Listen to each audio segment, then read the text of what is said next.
NTV time, जनता की बात जनता के साथ। सोने की चोरी में खाकी का संबंध। 600 ग्राम सोना, 6 आरोपी खाकी वर्दीधारी डकैती के मास्टरमाइंड बने। पुलिस ने 600 ग्राम सोने की लूट में मामले में 2 और आरोपियों को गिरफ्तार किया। 2 पुलिसकर्मियों और एक महिला पुलिसकर्मी की घरवाली लूटे हुए सोने के साथ फरार हो गए। दुबई से 600 ग्राम सोना लेकर अहमदाबाद हवाई अड्डे पर पहुंचा, जिसकी कीमत 64 लाख रुपए थी। पुलिस ने दुबई से आए हुए एक यात्री का अपहरण करने और अहमदाबाद हवाई अड्डे के बाहर उससे 600 ग्राम सोना लूटने के मामले में 2 और आरोपियों को गिरफ्तार किया।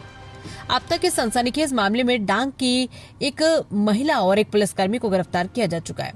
27 जून को अनवर नाम का एक कैरियर 64 लाख रुपए मूल्य का 600 ग्राम सोना लेकर दुबई से अहमदाबाद हवाई अड्डे पर आया।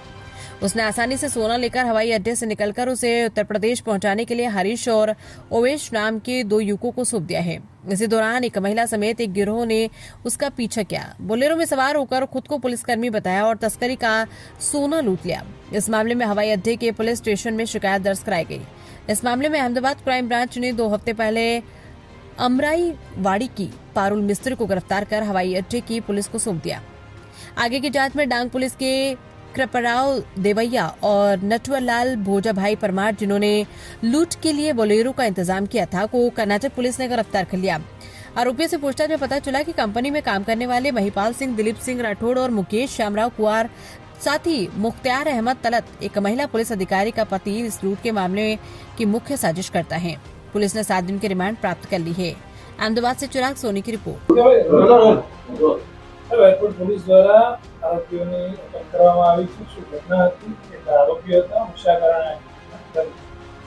ગત તારીખ 27 જૂનના રોજ હરીશ અને ઓએસ નામના 2 પેસેન્જરો પોતાનું 600 ગ્રામ સોનું, જેની કિંમત 64 લાખ રૂપિયા જેવી થાય છે, એ એરપોર્ટથી લઈ અને નીકળતા એ દરમિયાન કોઈ અજાણ્યા એક મહિલા અને 4 શખ્સોએ બોલેરો ગાડીમાં બેસાડી માર મારી અપહરણ કરીને લૂંટ સોનાની કરેલું, જે અંગેની ફરિયાદીએ જાણ કરતા એરપોર્ટ પોલીસે સત્વરે ગુનો નોંધી આગળની તપાસ કરતા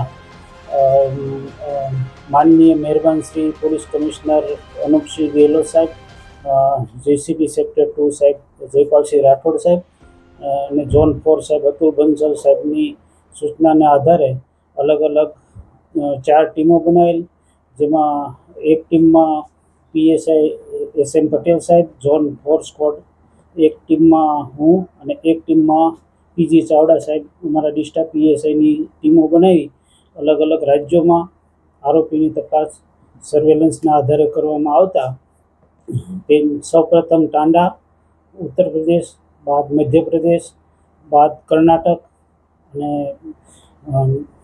જુદા જુદા રાજ્યોમાં તપાસ કરી આરોપીઓને ધરપકડ કરવામાં આવી, જેમાં CCTVના આધારે પારુલ મિસ્ત્રી નામની મહિલાની પહેલાં ઓળખ કરવામાં આવેલ। તેના આધારે અલગ અલગ આરોપીઓની શોધખોળ કરતા બાદ આ ગુનાના કામે કુલ હાલ 3 આરોપીઓ પકડાયેલ છે, જેમાં કૃપારાવ દેવૈયા, નટવરલાલ ભોજાભાઈ પરમાર, જે 2 આરોપી જે બોલેરો ગાડી લઈને આવેલા, તેમાં તેને કર્ણાટકથી અમારી ટીમે પકડેલા હતા। બાકી આગળની તપાસમાં બીજા 3 નામો જે ખુલેલા છે, જેમાં મહિપાલસિંહ દિલીપસિંહ રાઠોડ, જે કે કંપની અમદાવાદ શહેરમાં નોકરી કરે છે, મુકેશ શ્યામરાવ કુંવર, જે કે કંપની અમદાવાદ શહેર પોલીસમાં નોકરી કરે છે, એક મુખ્તાર અહેમદ તલાટ કરીને છે, જે પ્રાઇવેટ માણસ છે, જેને શોધખોળ માટે અલગ અલગ ટીમો હાલ કાર્યરત છે। શું એમાં દિશા કઈ રીતે આખું પ્લાનિંગ કરવામાં આવ્યું? આ લોકો પહેલાં સૌપ્રથમ 27 જૂનના રોજ ભેગા થયેલા, જે કૃપારાવ કરીને જે હાલ પકડાયેલ આરોપી છે, જે ડાંગ પોલીસમાં નોકરી કરે છે, એને પહેલાં ટીપ મળેલી કે આ રીતે દુબઈથી સોનું આવવાનું છે, તો આખું બધા ભેગા થઈને પ્લાનિંગ કરી અલગ અલગ પોઈન્ટો ગોઠવેલા અને મહિલાને હિન્ટ આપવા માટે વોચર તરીકે રાખેલી। મહિલા આગળ હિન્ટ આપતા આરોપીઓએ આ જે કામના ફરિયાદી છે એમની પાસેથી સોનું લૂંટ કરી લીધી। હાલની તપાસમાં એ કોઈ સામે આવ્યું નથી, પહેલાં આવો કોઈ બનાવ બનેલો હોય, પરંતુ આ લોકોને અપહરણ કરીને એપોલો સર્કલ સુધી લઈ ગયેલા, ત્યાં પછી સોનું લૂંટવાનું કર્યું। કેવા મહિલા અને આ જેટલા જ બાકીના આરોપીઓ છે અંદર કેવી રીતે એકબીજાને ઓળખતા? જેમાં મહિલા છે એ મહિપાલસિંહ રાઠોડના કોન્ટેક્ટમાં આવેલી અને એ રીતે મહિપાલસિંહ એ લોકો લાયેલા. મુખ્તિયાર છે જે એ કૃપારાવના કોન્ટેક્ટમાં હતો. મુખ્તિયાર અને બાબુ ઉર્ફે નટવર પરમાર એ કૃપારાવના કોન્ટેક્ટમાં હતો. એ લોકો એને લાયેલા. કેટલા ટાઈમથી સાહેબ રેકી ચાલતી હતી? નહીં, આ તો એને ટીપ મળેલી અને જે દિવસે પેસેન્જર આવવાનો હોય એ રીતે એને ટીપ મળેલી અને ટીપના આધારે આ લોકોએ પ્લાનિંગ કરી. એકેમાંથી કોઈના આધારે ગુનાહિત ઇતિહાસ છે?